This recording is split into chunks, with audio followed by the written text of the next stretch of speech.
Hey folks, it's Toby here, the most famous Diablo 2 YouTuber on Earth. Welcome everybody, my name is Mr. LaMSC. Second most famous YouTuber. Rude! Okay, third most famous. Another BT Neanderthal. Fine, fourth most famous YouTuber. Alright, what is going on, guys? Eximus here.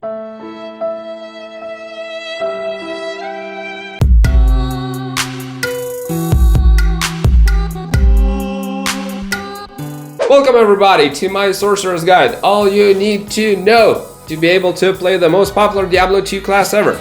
In this video, I'll cover such topics as pros and cons of all subclass for both starting out and endgame farming, skills and stats allocation, breakpoints you want to hit with your gear, and underrated items, and mercenary. That's 5. Timestamps in the description, and let's jump right into it. First topic, subclasses. Realistically, there's 3 subclasses only: Cold aka Blizzard, Fire, and Cold Hybrid aka Meteor or Baller, and the third one is Lightning.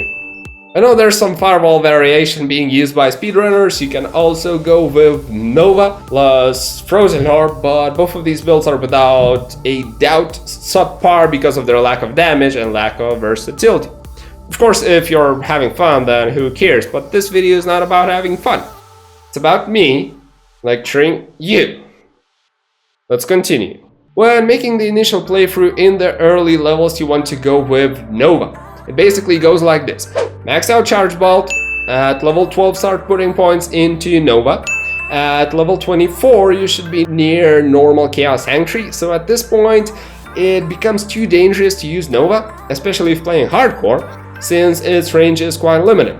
So at level 24, I'd recommend starting to spend points into Blizzard. You actually don't even need to respec. Blizzard without synergies still deals a lot of damage. At level 30, however, you should respec and start spending points into Frozen Orb, plus Cold Mastery simultaneously. So, this is how we arrive at the first subclass I'd like to overview: Frozen Orb and Fire Hybrid. There's a couple of routes you can take, either max out Meteor or Fireball. Both have their ups and downs. If your gear is atrocious and you're really lacking damage, Meteor is better. If you have some sort of better gear, then Fireball will deal sufficient damage and you can get away with maxing it instead. It's pretty subjective really, just play around with it and, just see for yourself how it goes. On the cold side, it's pretty much always the same. You want to get Cold Mastery to 100%, minus 100% to monsters' resistances, so it will depend on how many plus skills you have on your gear. Why 100% exactly?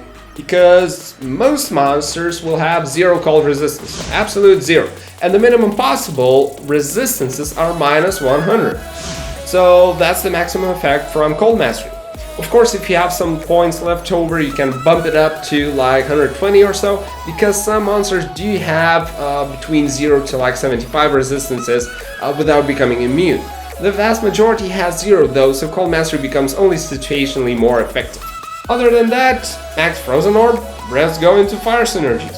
Overall, this build is like a jack of all trades. It can clear any area, but it can't clear any area particularly fast. Due to its versatility in having access to all 3 types of elemental damage, and lightning damage comes from static field, it's a recommended build for untwinked playthrough.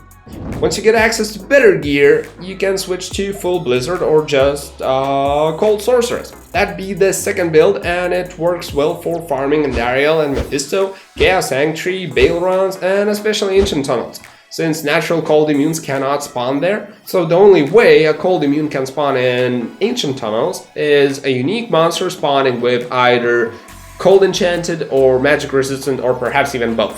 Same with Travancore actually, no cold immunes there either. Once you reach the very late game and you have close to maxed out all synergies, and especially if you have Infinity, you can start putting points into Fireball. A roughly 4000 damage Fireball coupled with Infinity can really improve your run speed in Chaos Sanctuary or Wellstone Keep. So Blizzard Sorceress does sort of transition into Hybrid, but it's not necessary, I suppose. Lastly, we have the most expensive build out there, which is Lightning Sorceress. It works best with Infinity to the point you could say that without Infinity it's garbage. It is so because most lightning immunes can be removed by infinity, unlike fire and cold. In other words, a lot of lightning immunes only have 100 lightning resistances, while when we take a look at cold and fire, a bunch of them are in the 130 or more range. Gargoyle Trap, for example, has 1000 cold resistances. Have fun with that. Anyway, the area you want to farm with a lightning sorceress is Chaos Sanctuary. Only Wraiths are lightning immunes and they're neither dangerous nor hard to kill. She's decent for Bale runs as well. Ancient Tunnels and Pits are okay, but Blizzard Sorceress outshines in Ancient Tunnels as far as I'm aware. I suppose Neelathap is another area where Lightning Sorceress excels, but nobody farms it anyway. I suppose to wrap things up, it's worth mentioning Pure Fire Sorceress. Her main problem is the way Fire Mastery works. So if we take Blizzard, it is so strong because instead of increasing Blizzard's damage by a percentage, like Fire and Lightning Masters do, Cold Mastery reduces monsters' cold resistance. When you have put like 70 points into Synergy, you have already increased the base Blizzard's damage by a couple of hundreds of percent. So additional 100% just doesn't do as much. It just doesn't scale that way. The higher base damage is, the harder it scales with percentage increase and vice versa. However, when you reduce the monster's cold resistances, now that scales with your entire damage. And this is the problem Fire Sorceress has. It doesn't have a way to reduce resistances, and Infinity doesn't break nearly as many fire immunes. Regardless, there's still a couple of areas you can farm with a Fire Sorceress. Mausoleum and Kudos Bazaar, I think, temples. These are both level 85 areas without any naturally spawning fire immunes. However, both of these areas take too much time to get to for the little monster density they have to offer. Just take a look at my Mausoleum map. It's freaking horrible. And it's not even an exception. Even the best rolled Mausoleum maps are incomparable to mediocre pits or ancient tunnels. Anyway, you can also farm Mephisto, especially in Dariel, since she has minus 50 fire resistances, even in hell difficulty. And I suppose that's it for subclasses. Oh, there's the Energy Sorceress build, which is only for PvP. There's a bug where melee mana burn monsters deal 256 times more damage than they're supposed to your mana pool. So if you're Energy Sorceress and you get hit by that, like clap, and you're gone. Alright, that's it with the subclasses overview. I guess it's also worth mentioning that you should be using Frozen Armor on just about all subclasses. While it has the lowest defense modifier, but the freeze instead of chill is just priceless. Stats are exactly the same for all subclasses. Strength 4 items, some dexterity if you're using Storm Shield, and playing hardcore. I suggest getting blocked to at least 50%. I don't think there's a need for 75%, because at that point your health pool shrinks too much, but I haven't done any number crunching about it, so do as you see fit. Remaining stat points of course go into mana. Energy. Next up, breakpoints you want to hit with your items. First and foremost, 100% faster cast rate, non-negotiable. This alone will let you survive teleporting through most areas. Faster hit recovery, most will suggest 56%. I personally feel like 86 is a tad better, but it's usually really hard to reach. Block, at least 50%. Resistances go without saying, max them out. Some elemental absorb depending on the area you're farming or running is recommended. Damage reduced by percentage as high as possible. It caps at 50%, but you're unlikely to reach that. For hardcore, I say it has to be exactly 45 because you should be using exactly Storm Shield and Shaker. As for specific items when playing hardcore, there's one rule you must obey under any circumstances. Storm Shield is king. No buts, no excuses. Storm Shield is the emperor, the monarch of hardcore. Get it? Monarch? Storm Shield Monarch?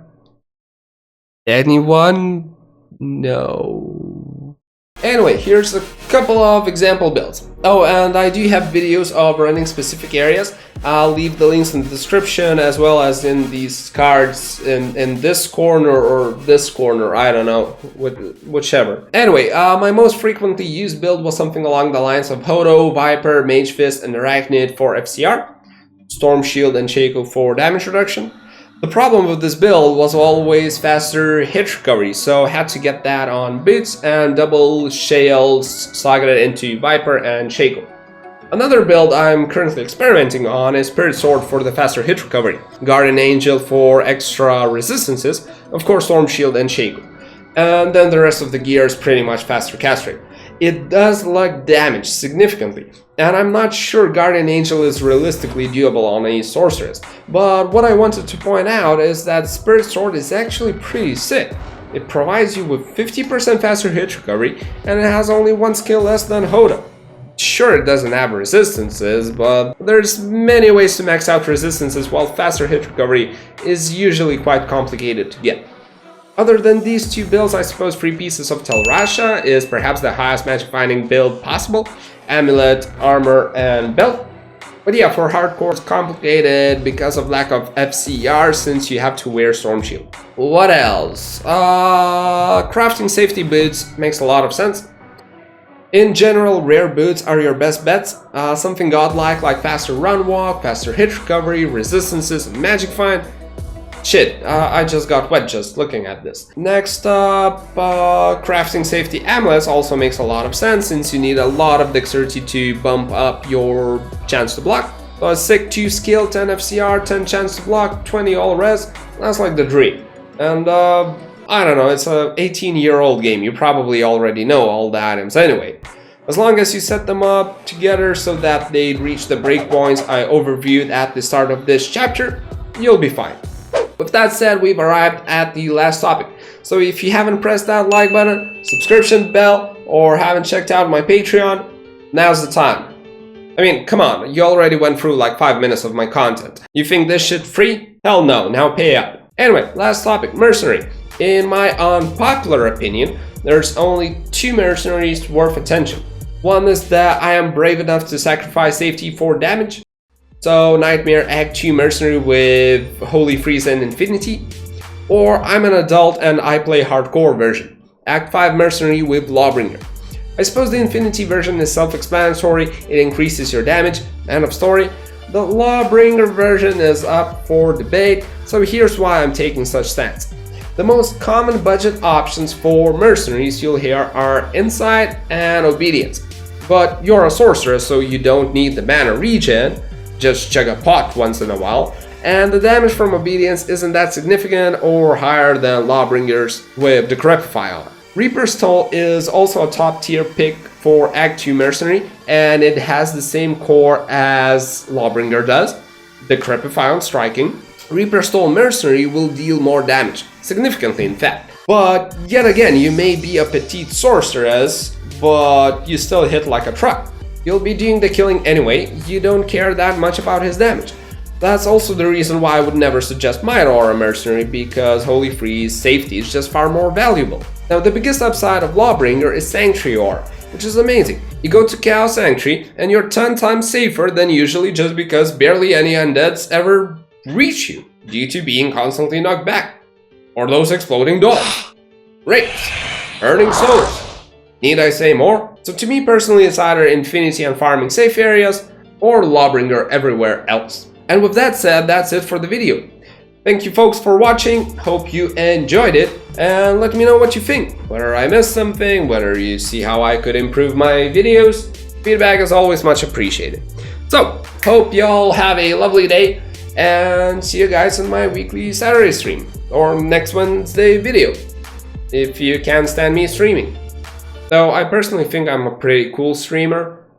I don't know, it's like my personal opinion and shit. Anyway, cheers! Hey, this sounds just like you smashing that subscribe button after seeing this video.